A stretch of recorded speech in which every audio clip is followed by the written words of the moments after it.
All right, hold on one second. Try this. Here is Worthy of the Jersey, hosted by Eric Flannery and Tim Smith. All right, welcome everyone to Worthy of the Jersey. I am Eric Flannery along with Tim Smith, and this is our first ever virtual video coronavirus lockdown, whatever you want to call it, version of Worthy of the Jersey. So how's it going, Tim? This is weird. This already feels weird. Well, first of all, just showing my face is weird. I always said I had a face for radio. So we'll start with that. We might be able to get this up on YouTube. Obviously, you can listen to us, I think, still on iTunes and some other outlets. I don't know if you want to prompt those at the beginning of this one, Tim. Yeah, well, on all your favorite podcasts, Apple, iTunes, podcasts, Spotify, we're on there. What else? Stitcher, Overcast, all your favorite ones. Oh, worthyofthejersey.com, right? There you go. Facebook, and, CLE Sound, and Facebook. So we'll post it all over. We'll see if anyone actually gets this through YouTube. This will be a little experimental for us. And just like our normal podcast, we simply said, hey, let's try this. We have no idea what we're going to talk about. Let's go for about 25 or 30 minutes. Right. And let's see what happens. So I'm pretty sure my wife is on a conference call in the other room right now, and our 3 kids are playing outside. Oh, so if I get up ugly. Like running out, it's because somebody's screaming out in the backyard. You put me on solo. This thing's going down. I'm tempting fate big time with what we're doing here. I think we all are in our situations here. You know, the wife's home. Yeah. I'm stuck in my room right now. I got 2 college kids that are taking online classes, and they're in the middle of a class right now. And the 2 high school daughters are still in the middle of their classes right now. So it's keeping them busy at least. So if somebody comes barging in, I have the same problem. And we'll talk about our other stuff. But you, of your 4 kids, how many have boyfriends, girlfriends? All of them? No, but that's the nice thing. Just okay. My daughter, who's a senior, she's been going steady with a kid about 3 years now, pretty serious relationship. But that's a good point. I mean, we are pretty strict in this lockdown right now. Yeah. So they're not allowed to see each other in person. Okay. Our boys, we brought them home from college and basically said they're at John Carroll, which is only 40 minutes away, but they're not allowed to go back and forth, which they wanted to do because a lot of their buddies are still living in their houses back at school. Right. So we pretty much just said, no, right now everybody's stuck in here. There's 6 of us. So on my end, I think it's a little easier because our kids are older. They listen. They kind of go in their own rooms. The social media is great. The video games are great. Keeps them all busy. Right. On your hand, if you follow Timmy at Timmy's 24, my wife gets a kick out of your daily homeschooling lesson. So you have young ones. So explain to people how your household is. Mine's pretty quiet. I mean, right. as far as that stuff goes. And you and our neighbor said, well, and I had heard of kids at Ohio State passing around the coronavirus that were still there. So it's probably a good move keeping the kids at home. Yeah. We have a 2nd grader, a kindergartner, and a 3-year-old. So an 8-year-old, a 5-year-old, a 3-year-old, all girls. My wife and I both work, and we both work in finance. So our jobs are still intact, which is great, but there's about 1 billion things going on work-wise for both of us while having the 3 kids home. So we are trying to, the kids got schoolwork packets.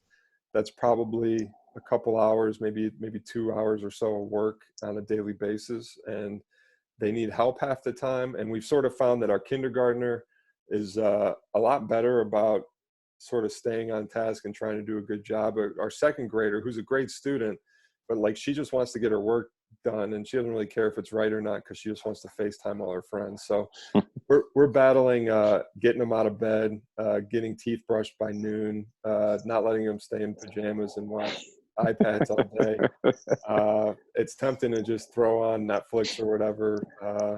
Daniel Tiger's a popular one in our house right now. So not Tiger King, right? Not Tiger King. I've made it through the first 2 Tiger Kings. I guess I'll finish. I can't tell. I don't know if I like those or not. I'm sure you guys have watched them, but No, don't spoil it for me. all right. I'm on Ozark. Somebody got me on Okay, Ozark, I've heard that's and good too. in 2 weeks I have finished 2 seasons. The third season just came out, so I don't binge like 5 in a row. I might do one or two, and that's it. But I can't sit there for that long and just watch a show. No, but in these days, so like we're getting to the like 6 o'clock, and then we try to like take a walk with our kids, and then have Yeah, dinner and get. By that time, it's like 9 o'clock, yeah. and we want to go to bed or something. So even the TV time that I thought I might have, I haven't really had yet. But each day is flying by, but at the same time, each day feels like a month too. I think everybody's in the same boat. It's just nice to see other people at Yeah, different stages, maybe in their households. And you and I don't have a lot of difference in our battles are the same, trying to get the kids up, although our kids are pretty self-sufficient. So if we let them sleep till 1, right. in the afternoon, they do, if they don't have a class. I have heard Sean and PJ at like 2, 3 in the morning screaming at their video games, and had to, like go to their room and say, I, settle it I down, believe that that. type of stuff. But it's all good, and it's just different. And as you said at the beginning of this thing, it's weird, right? It's just for right now, it's the new normal, which Right. I don't think anybody is used to yet. And the scary thing with this whole thing is just we don't know, and we don't know how long. And every day it changes. It does seem here in Ohio, if you're listening to somewhere else, that our governor has done a great job. We're not going to get any politics here, but early, they're doing a great job of what they call flattening the curve. But the problem with that becomes, you know When it's do you now going stop? to Yeah. be a long one, right? Right. And that's the concern. And so we start getting into some of the coaching stuff too. I think one of my biggest concerns here, if we talk about the financial part of this, as well as the coaching part of it, is I run an AAU program in the spring, along with Andy Gallagher, called COSA. We are holding out hope for as long as we can. We have about 20 teams of girls and boys, basically Okay. grades 4 through, eighth, with 1 or 2 high school teams. That, right now looks probably more than likely that it's not going to happen, because that's typically a May, end of April thing that you can somehow squeeze a tournament or two, maybe even in July. But that's, probably less than 50-50 right now. And then, summer camps start in mid-June and go through mid-July, and with the announcements that have come out the last day or two, those are things that probably may not happen as well. So from an economic standpoint, as a coach, I know there's a lot of other coaches in the same boat, is if we're going to miss out on our supplemental income and things that help us, do our jobs, basically 365 days a Right. year now, Right. and we're not getting that. And don't get me wrong, we're still very fortunate as teachers to be being paid. So I haven't lost my teaching job or teaching salary, but when you rely on certain things, and you have now 3 kids in college like we do, we're going to lose, the potential of losing a lot of income. This summer is going to be difficult. And the only reason I bring that up is because I think there are other coaches, AAU teams, people that run programs, that coach teams, even college kids that, I Right. pay, college kids and other people to coach a team. They might make $1,000, in the spring, and they might rely on that money. So this is becoming a huge economic hit, to, I'm sure, a lot of coaches that are out there, for a lot of different ways. I know, and again, we just had a USA conference call the other day. We had about, 18 or 20 coaches from around the country on. It was a great conversation. Our conversation was pretty much, what you and I are doing right now, more like, hey, how's everybody doing? What's your Right. circumstance? But we have a lot of individual workout guys, guys that work out NBA players, guys that work out Right. college players, and so on. And they can't do it now. So these are guys that are relying on income, not only from those players, but also from, their businesses. A couple of them had 2 or 3 different types of businesses, related to the sporting industry, that they have to shut down completely. So some guys are in better places than others. If they're a former NBA player, they might have saved up a lot of money, and they can take a hit for a few months, and some are just starting out, or, Right. so it's, Right. you talked about you're in the finance business, which is great, and you're still able to do what you're doing, but there is going to be a trickle down effect. And I think maybe, the general public doesn't understand that there are people, especially in the sporting industry, that we're not all professionals, professional Right. athletes making millions or hundreds of thousands. We're relying on a couple grand here or there to get us through. And that's not happening. So it's a difficult time that way. It's a stressful time that way. As Lori and I discussed, my wife and I, if we were rich, if we had a lot of money and we were off for a couple months, this would be awesome. Yeah, There right. would be like, Sure. we're eating dinner every night with our kids. We're getting, they're all at home. Everybody's safe. Your We're dog's never able to been sleep in. happier. Yeah, Yeah. exactly. We're walking the dog. All of those things. It's stuff that we talk about all the time that you need to come back to. We've talked about this with players and coaches. Time away is just as important as time spent, and we are getting a lot of mandatory time away right now. So you try to enjoy that part of it and slow your life down and slow everything else down. But there's consequences that are involved with all of this. So it is a bigger story. It is a big picture. And I think the longer this thing goes out and lasts, it's going to affect, so many people in so many different industries, a lot of different ways. Yeah, no question. And I'm glad you brought that up, because I do think, there's a big spirit of giving going on right now, which is awesome. But we're going to need that to last, because the economic impact and the ramifications are going to go on for probably a lot longer than any of us are sort of realizing. We're all caught up in the day to day, Yeah, and what we got to do to get through today or this week, which is appropriate. But with a lot of the unintended consequences, might not be the right way to put it, but things you're not thinking about right now, it's going to take us a while to sort of get back to normal. Well, to that point, it's interesting because a lot of people are panicking, but it's just started, right? And if you're worried about this month's rent, what are you going to do in 3 months, right? And Right. and when I have two sons at college, we're paying two rents for them to be living out there, plus our own board, all of that thing. So Yeah. this stuff adds up left and right, and at some point we look at each other too, and in 2, 3, 4 months, are we going to have to start choosing, what it is we're going to pay and what we, to just eat and to do whatever. So you hope it doesn't come to that, but that's, you gotta, what do we always say in basketball, right? Is prepare for the worst and hope for the best. And that's really what I think everybody, across our country is doing. Yeah, no question. So hopefully we can lend some distraction. We got heavy there quick for a minute. Well, yeah, it's you got to get that out of the way first, and then kind of jump into to basketball and other things. And no, that makes sense. I mean, like I said, it is good to see so much sort of good happening. Whether it's calls like this with family or friends, people making the efforts to support local businesses and things like that, and then the bigger picture of hospitals, doctors, and all that stuff that need it.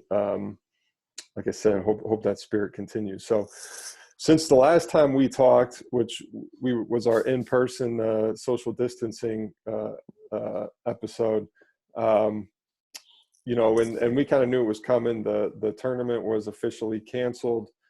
You mentioned your time with OHSAA Basketball, and you've sort of alluded to it online and on Twitter or whatever, but why don't you just kind of go through the story of how you've been keeping in touch with your players, how we got the news that things were officially going to be canceled and our season is finished as the as the Max Prep state champion. Finally, exactly. Unfortunately, a lot of the things that we threatened to do if they canceled everything is coming true. So we have to stick by our stories. That's right. It is kind of amazing before you get into this though too, is how sports, as much as we understand how unimportant they may be, pretty much though how they are triggering the response across the country. And when the NBA shut down, the whole world kind of began to shut down, and you see people kind of basing a lot of this social distancing and when things are going to get back to normal. Believe it or not, Tim, and I think you'd agree with this, I think when, let's say, Major League Baseball and or the NBA decides like, hey, we're going to come back and start doing things, I think society starts to come back, and you don't want to put that pressure on those types of organizations, but that's almost like what's going to happen. I feel like if one of these major sports announces at some point, like, hey, we're just going to start coming back and doing things, then I think, all of society kind of follows that. So it's pretty interesting how that could Yeah, impact. and how they do it'll be interesting too, right? Whether it's Yeah. in an empty gym or on an empty field. I think it's going to have to be, because I think it's going to be a slow process I coming agree. back. Yeah.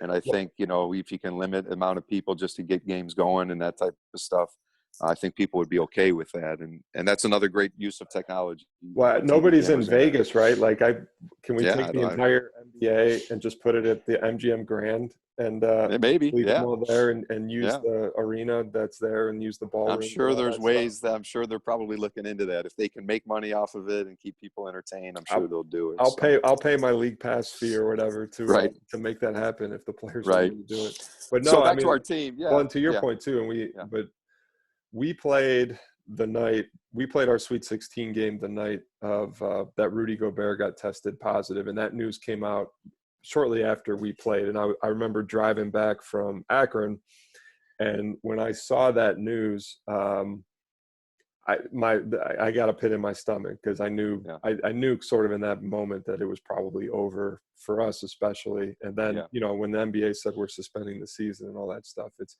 how can you play at a high school level if the pros aren't playing, right? And I think I even texted Samario, who does a lot of work for us, that night, and said we're probably not going to be playing at least for a while. So, and we talked about that a week or two ago, last time we got together. But so yeah, the last week or so since then, when the state officially canceled the tournament, and we caught word of that, and you've sort of been keeping a text chain with the players.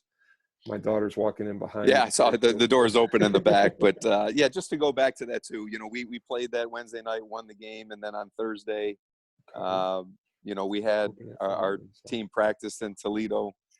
So we went to Toledo to practice because that's where we play our next game. Actually, during that practice and during that time is when we got the news officially. And, it was one of those tough moments. I mean, it's you bring your guys in. That was the time they were suspending the games, right? That was initially, when they suspended it. So we brought them in, talked about that. And to your point, so after that conversation that we had and came back home, we basically almost every day, if not every other day, just sent out group texts. We were on group texts talking about certain things, just making sure everybody was okay, staying in touch. The commissioner came on and just said he was suspending it for a while. But as you can see, things rapidly change and what have you, And I mentioned this and other things too. I think the greatest thing as a coach that you can be is be an adult and be honest, right? And you have to be a leader, and you have to you can't lie to your guys. You want them to feel good. You want them to hold out hope, but you also have to be truthful. And I think in our message constantly was like, listen, guys, we all want to play. We hope that we'll have the opportunity to play, but the reality is this is what looks like is going to happen. So just prepare yourself for that. And I think through that, when the news came out, that the guys were ready for it, and as disappointed as they were, they all kind of, maybe took a little bit of time, but since then, you start getting the individual messages from some of the guys rolling in about the season and about, things that we've done together. And then as a group, guys kind of sharing memories and stuff like that. So I'm sure that'll come out even more and more. The one hope that I have at this point, Tim, is that we can somehow put a ribbon on the season, as I'm sure every other coach out there in the situation would want. Whether, for me, it doesn't have to be a banquet, or, can we just get together as a group before they all go off to college? That's starting to come into play here. Are we gonna, Montori Foster's got to go to Michigan State for football. Is he still going to be in town when this whole thing clears?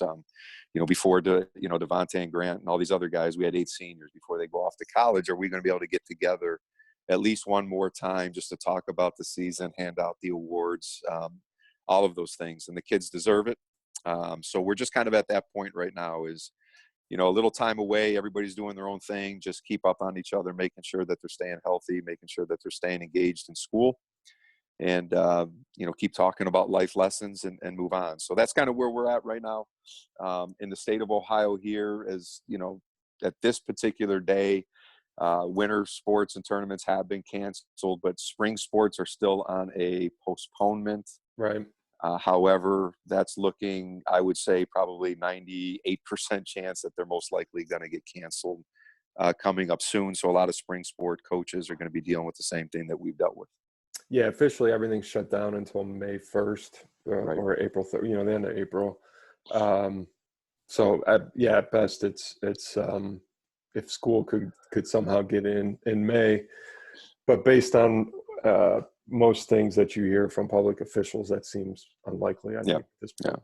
So it's a hard thing, especially, I mean, we got 26 games in, for the most part, we got a season in, but, for guys in the spring sports, that's Yeah, I don't know tough what's thing. harder. I mean, I Right. think to not That's have true. to not have your season at all as a senior is going to be really tough. I mean, I think that's, you can't argue any of that stuff. You put all that time and effort Right. into it, and then all of a sudden you can't have one opportunity to practice, to play with your team, that type of stuff. And at least we had the opportunity to play an entire season to make a nice run in the tournament.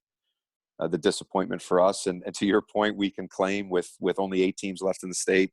Um, we were ranked number 1 in the greater Cleveland area. We were rated number 1 in max preps and rated in the top 20 in the country. We can sit here and make all the t-shirts we want and say, and do Yeah. all that stuff and buy a ring and say, hey, we were max prep state champs or what have you. But it really, you want to earn it on the court, and Sure. all that stuff we've talked about before. It's nice to have. It's about the memories. You just want Right. these kids Right. to have that opportunity to try to win it at some point. So make the best of it from here on out. Yeah, no, that's right. Yeah, and to that stuff, to me, it's kind of however the kids and their families decide they want to commemorate their season should be appropriate. Exactly. And I would say the same of any team. Yeah, we said before, season like, left hey, to if play. Moeller comes out or Manor comes out and says, hey, we're the Shaker state Heights or champs, whoever. go ahead. Right. Go ahead. I got no problem with that. Right. But just expect us to do the same thing, right? Probably, right. Yeah. And we'll still be arguing about it 25 years from now. Right. Well, my kids have moved to the front yard now, but traffic. Yeah, no, they're good. Let's do this. They're on the scooters. Anyone that's seen my 3-year-old, she went from literally she could only go left, and I had to pull her out of the grass every 2 feet, to now she can go about 10 miles an hour and will go half a block. That's scarier. See, it's way scarier. It's way scarier. Well, since this was our first one like this, and we kind of wrapped up stuff, let's keep it short. Let's kind of say this, like, if somebody's out there watching us for the first time or listening to this, if people, we would like to do this more often. We'll probably have a few guests on here, whether it's our kids, whether it's our wives, which is, my wife has been clamoring to get on this, so we can have them on here. Yeah, we need to do that. But we're going to do some of those fun ones and have a good time with this. But if you're out there watching this for the first time, or even, like you had before, shoot us some questions, shoot us some ideas. What would you like us to talk about? Who would you like us to have on? Give us some ideas, because I think that with this test run here, we could probably do some more things with this than we've done in the past. If you'd rather have my screen turned off so you don't have to see my face, I can live with that. I'm good with that as well. There's a certain T-shirt you should be wearing right now. Yeah, exactly. Well, yeah, we can start doing that and promoting, and maybe have a drink in our hand next time. There you go. All those types of things. So we'll start to play with this a little bit. I think this might be just a good starting point as we've kind of wrapped up the season and kind of move forward from here. No, I agree. Yeah, this is it's been kind of a crazy week with all the news coming out, and in my world too. And I saw Coach Bill Self. I haven't watched it yet, but he did like a breakdown of game film. And we've kind of talked about doing that. As maybe we can. I leave all the technology stuff to you. So if you can somehow get this stuff together, I wish we would have bought Zoom sock a month and a half ago. Okay. Well, we'll probably see each other. We'll see each other later today. I think our family's doing a Zoom get together, happy hour. There we go. Okay. So maybe we'll see each other later. You want to advertise anything or push anything at the end? We can. No, like Coach said, if you're checking us out, we're going to try to put this on YouTube. So maybe you're seeing this on YouTube. We have a lot of episodes up on iTunes, on worthyofthejersey.com, and also clesound.com. And we're on Facebook too. So check us out there. And if people don't know what we're talking about too, I think what's great too is if you are watching this or seeing this for the first time, this is our first video one. So everything else is just going to be a podcast, but we talk a ton about high school basketball, about, if you're a Cleveland sports fan, we got a lot of those types of things. We've had former Cavs coach Mike Brown on. We've had Zydrunas Ilgauskas on. We've had some, Danny Coughlin, who's a famous writer here and Right. sportscaster in Cleveland. We've had a lot of different guests. We've had local coaches on. So we've had a lot of different episodes. I think we're up to 150 or so or more. More than we should have. Yeah, so and it's been a few years worth, so you can definitely go back through the archives and look through different shot clock conversation. Right. A lot of different types of conversations that we've had. We hear you, Ben. We're getting to you, man. We're getting to you. Yeah. And then We'll get Ben Swinnerton on at some point to argue the shot clock. Not talk about it, but to argue it. To argue, right. Well, and probably most importantly, is we have a lot of your thoughts and theories about coaching. So there's specific topics if you're wondering about how how you approach practices, how we get into some certain schemes, how we approach different times of the year, how we approach the playoffs, how we approach scouting, even analytics type stuff. There's all episodes out there, and they're labeled. We've had a lot of good feedback from those, and a lot of coaches' For sure. questions and things like that. So it's just another person, coaches, programs perspective, and if it's something that you're interested in, go back and check out Worthy of the Jersey. Yeah, this will be episode 190. Amazingly. Wow. And we tend not to get together as often. What the hell are we as doing? Yeah. Exactly. All right, let's wrap this thing up. All right. Everybody stay healthy out there. Appreciate you checking us out. We'll keep our fingers crossed that, things get better soon. But until then, enjoy your time, enjoy your family. Until next time. Thoughts and prayers. Go. Let me just